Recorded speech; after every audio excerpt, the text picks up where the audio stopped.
नरेंद्र मोदी जिंदाबाद। दोनों हाथ ऊपर करके जोरदार, नरेंद्र मोदी जिंदाबाद, नरेंद्र मोदी जिंदाबाद। भारतीय जनता पार्टी, भारतीय जनता पार्टी अब की बार, अब की बार, अब की बार। दोस्तों नमस्कार, मैं मनीष कुमार सूर्यवंशी और आप देख रहे हैं वीर सूर्य टाइम्स। उत्तर पूर्वी दिल्ली के करावल नगर विधानसभा के राजेश पायलट चौक पर भाजपा नेता चौधरी जितेंद्र बंसल के नेतृत्व में विशाल जनसभा का आयोजन किया गया। उसमें भाजपा प्रत्याशी मनोज तिवारी मौजूद रहे।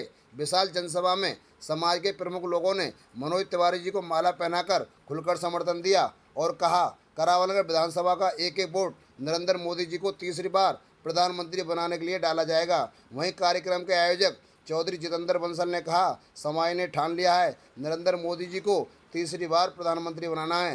राष्ट्र हित और जनहित में समाज खुलकर वोट कर रहा है। आगे भाजपा प्रत्याशी मनोज तिवारी एवं अन्य लोगों का क्या कहना था, देखिए अंकित गर्ग की खास रिपोर्ट। तो याद रख लेना चाहिए कि ये चुनाव मेयर चुनने का नहीं है जिसमें पार्षद का चुनाव होता है। ये मुख्यमंत्री चुनने का नहीं है जिसमें विधायक का चुनाव होता है। ये देश का प्रधानमंत्री कौन होगा ये चुनने का चुनाव है मेरे भैया। हमारे देश की सीमाओं को सुरक्षित कौन रखेगा इसका चुनाव है।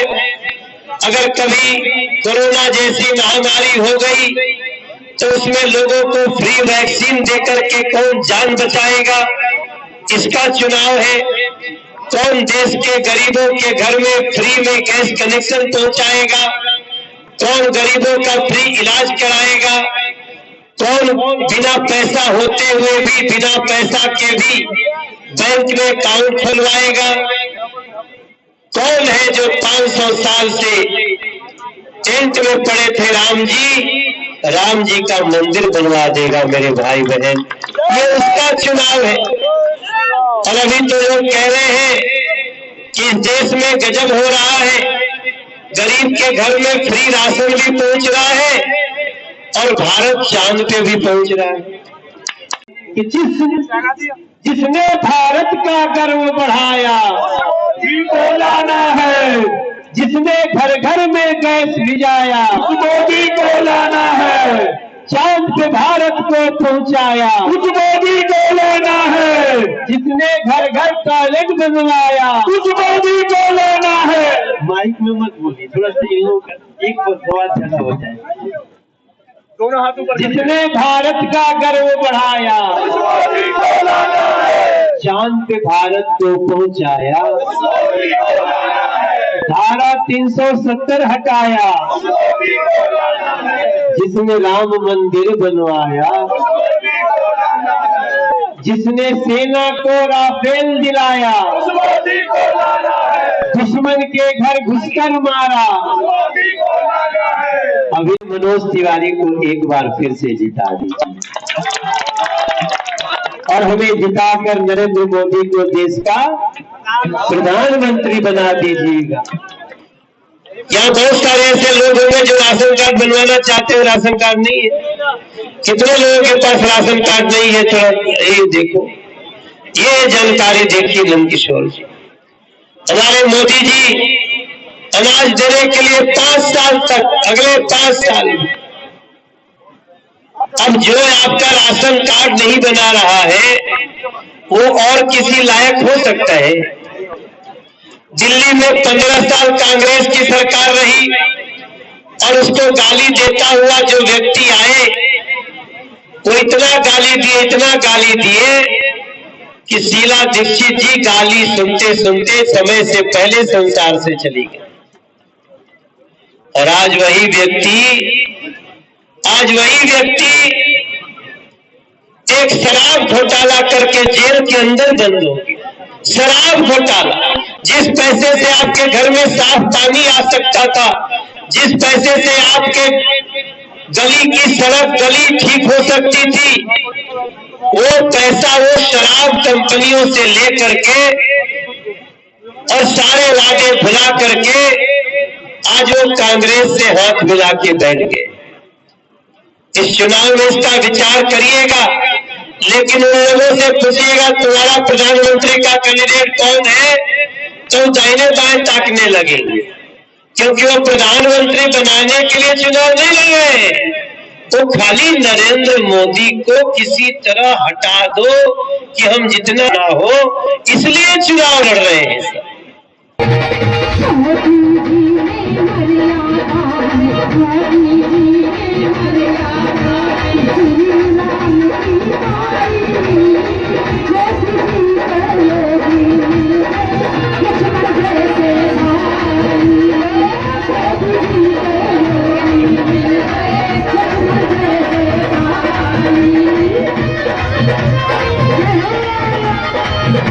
संदेश जाएगा। अब कहने को बचा क्या है, एक तरफा कमल खिल रहा है। आज देश के यशस्वी प्रधानमंत्री और दुनिया के सबसे लोकप्रिय नेता माननीय नरेंद्र मोदी जी का जिस तरह से दुनिया के अंदर लोकप्रियता बढ़ी है, हिंदुस्तान का बच्चा बच्चा इस बात पे गर्व करता है कि हमारे बच्चों पे अगर मुसीबत आई यूक्रेन रूस रशिया के युद्ध में, तो वहाँ का युद्ध रुक जाता है और हमारे बच्चे सुरक्षित आते हैं, अभिनंदन सुरक्षित आते हैं। देश की सीमाएं मजबूत हुई हैं, हाईवेज बने, बिजली और सड़क, पानी, शिक्षा, चिकित्सा का काम हुआ है। पूरा भारत दुनिया के सामने आज एक ताकतवर देश के रूप में खड़ा है। और जहां तक बात देश की और या चुनाव की है, तो मनोज तिवारी जी का कद बहुत बड़ा है उनके सामने, क्योंकि कांग्रेस ने कहा था कि हम मस्जिद बना देंगे मंदिर को तोड़कर, राम मंदिर को। उस दिन हिंदुओं के मन से एक आह निकली और एक गुस्सा है कि इनकी जमानतें जब्त करनी है, कांग्रेस का नामो निशान मिट जाएगा। उन्होंने जिस तरह का प्रत्याशी यहाँ उतारा है, जो एक उग्रवादी है, जो आतंकवादियों का समर्थन करता है, जिसको आईएसआई से फंडिंग हो रही है चुनाव में भी, उसकी जमानत जब्त करने का यहाँ की राष्ट्रवादी जनता ने मन बना लिया है। एक तरफा कमल खिलने वाला है और किसी भी कीमत पे जो मुस्लिमों का आरक्षण की बात जहाँ की गई उसको समाप्त करने का भाजपा काम करेगी। पूरी तरह से दलितों का आरक्षण उसको बहाल करेगी। धारा 370 हटी तो उस टाइम जो दलितों का हक मारा जाता था उसको बहाल करने का काम माननीय अमित शाह जी, माननीय मोदी जी ने किया है। इसलिए पूरे देश की जनता, चाहे पिछड़ा, अगड़ा, दलित, सभी मिलकर के जो राष्ट्र विरोधी हैं, जो आतंकवादी हैं, राहुल गांधी जैसे लोग, अखिलेश जैसे लोग जो आतंकवादियों को रिहा करने की बात करते हो, जिन्होंने आतंकवादियों को रिहा करने का आदेश भी जारी कर दिया हो, कार सेवकों पे गोली चलवाई हो, जिन्होंने बहन बेटियों के बलात्कार का समर्थन किया हो, और जो लालू जी जिनका पूरा खानदान जो पूरी तरह भ्रष्टाचार में डूबा है, सारी पार्टियां जितने भी बेईमान हैं वो मोदी जी के खिलाफ आज तक उनका कैंडिडेट तय नहीं है। ये दुर्भाग्य इस देश का कि अगर वो लोग, बताइए किसी की बारात हो और वहाँ 20 दूल्हे जा सकते हैं क्या? उनका आज तक दूल्हे ही तय नहीं बारात में जाने के लिए। कोई देश का प्रधानमंत्री कौन बनेगा? सारे अलग अलग कह रहे हैं मैं बनूंगा, तो ऐसे लोगों को सत्ता नहीं सौंपी जा सकती। इसलिए देश के लोगों ने तय कर लिया है कि एक तरफा माने मोदी जी को 400 पार से भी ज्यादा हमें सीटें देनी है। मनोज तिवारी जी बहुत ही सुलझे हुए और नेक इंसान है और 2 बार पहले भी वो सांसद रह चुके हैं। क्षेत्र की जनता से यही विनती है कि आने वाली 25 तारीख को ज़्यादा से ज़्यादा मतदान करें, खुद भी करें और अपने पड़ोसियों को, अपने मिलने वालों को, साथ वालों को मतदान के लिए प्रेरित करें, उनको लेके जाएं और मतदान करें, बीजेपी के पक्ष में वोट डालें। जितेंद्र भाई ने आपने देखा जैसा कि बहुत ही विशाल जनसभा करवाई है और इस जनता का समर्थन जो है भारतीय जनता पार्टी के साथ है, भाई मनोज तिवारी जी के साथ है। और एक जनसैलाब जो उमड़ा था भाई आदरणीय नरेंद्र मोदी जी को प्रधानमंत्री बनाने के लिए, सशक्त भारत को बनाने के लिए और विकसित भारत के संकल्प को लेकर के जनता आई थी कि हमें भारत को विकसित बनाना है, मजबूत बनाना है। इस संकल्प के साथ आपने देखा कि अपार जनसमूह था और भारतीय जनता पार्टी को कमल का बटन दबा करके 25 तारीख को भाई मनोज तिवारी जी को तीसरी दफा सांसद बनाने का काम करेगी। इस संकल्प के साथ जनता गई है यहाँ से। विधानसभा की जो जनता है वो बहुत राष्ट्रीय जनता है और सबको पता है अपना वोट कहाँ डालना है। एक ओर अपने राम भक्त है और दूसरी ओर पाकिस्तान के भक्त है।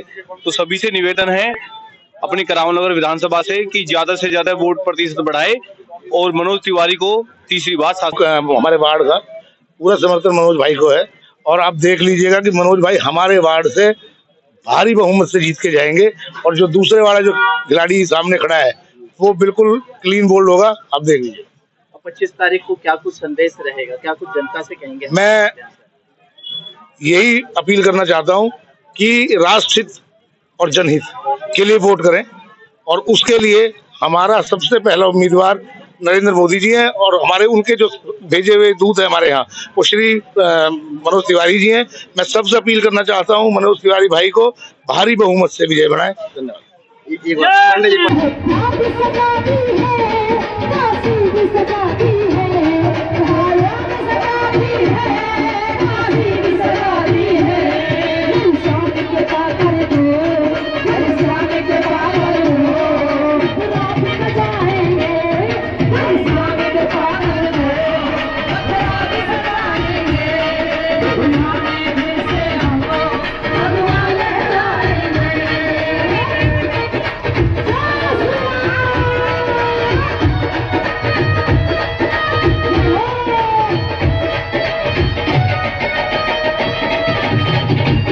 नगर के जो लोग हैं वो बहुत ही समझदार लोग हैं और उन्होंने तय कर लिया है कि आने वाली 25 तारीख को सुबह 6:30 बजे वो अपने सारे काम छोड़कर और वोटिंग की लाइन में लगकर और देशद्रोही लोगों को जो देश के टुकड़े की बात करते हैं, देश के टुकड़े होने की बात करते हैं, उनको जवाब वोट के रूप में देने के लिए करावन नगर के लोग और उत्तरी पूर्वी दिल्ली के लोग तैयार हैं।